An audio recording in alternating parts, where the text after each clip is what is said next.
Why has the Russian ruble weakened so severely against the US dollar? Let's talk about it all.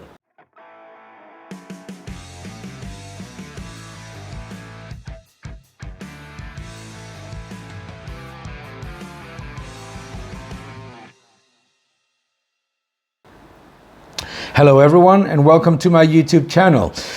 Please subscribe to this channel, leave your comments below and give a like to this video. It's truly appreciated. The Russian ruble has had a roller coaster ride in recent times. If we go back to the period of the sanctions due to the Ukraine war, the Central Bank of Russia implemented quite important measures to try to keep the ruble strong. Number one was to hike rates dramatically. Number two was, alongside the government, to implement strong capital controls. We can debate whether those capital controls are good.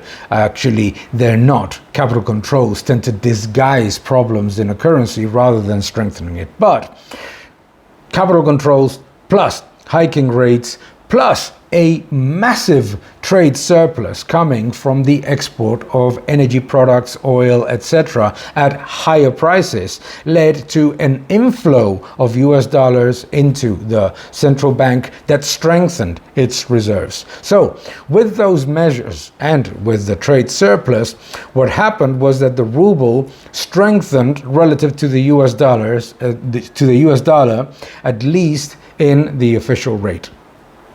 What has happened afterwards and the weakness that we have seen recently is due to a number of important factors.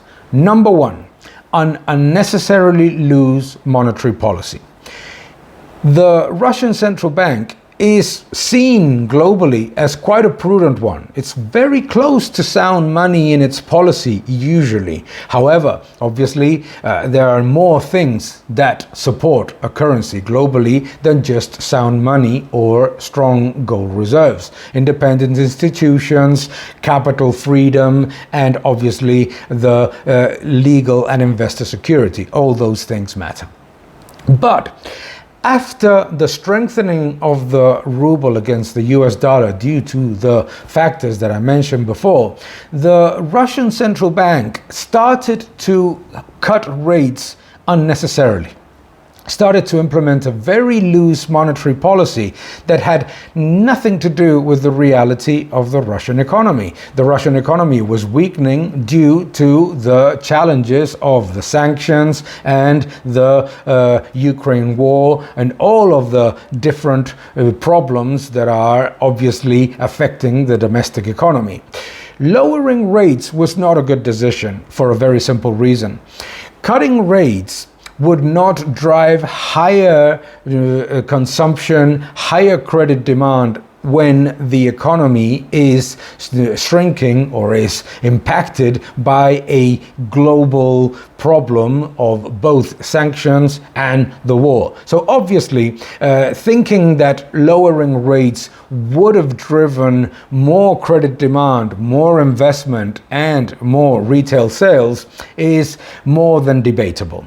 So an unnecessarily loose monetary policy was one of the big problems.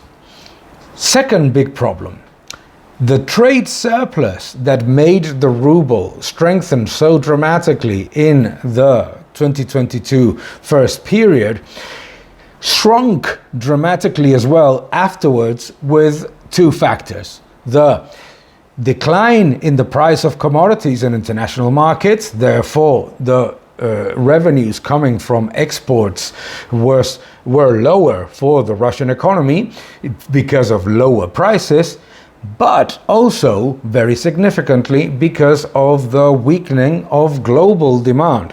The prices of commodities round trip through 2022 to a level that went to trade in most of the traded commodities of the Russian economy below the price that we could consider pre-Ukraine war level. So much lower oil and energy products and export revenues, plus an unnecessarily loose monetary policy led to what was already a challenge of capital flights to become a problem of lower inflow of reserves within an environment of sanctions, obviously. So, the third problem for the Russian ruble was that it was strengthening while the Chinese currency, the yuan, was also strong and the Chinese economy was growing faster than estimates. However, the Chinese economy, although continues to grow at a very robust pace, commodity imports from China are also lower. So, an unnecessarily loose monetary policy plus a weakening of the trade surplus due to commodity price declines and a lower level of imports from China, those three elements made the Russian ruble lose all of the strengthening that happened throughout 2022 and start to decline significantly against the US dollar. Capital controls are a very dangerous tool because they disguise the reality of demand for a currency. Loosening monetary policy in the middle of a war and including a very loose interest rate policy when the challenges of the economy have nothing to do with the general credit supply and demand, but on the challenges of the global economy, obviously is not a good idea. The trade surplus is likely to strengthen now that commodities have bottomed and now that the demand for commodities seems to be picking up, particularly from India and the Asian economies.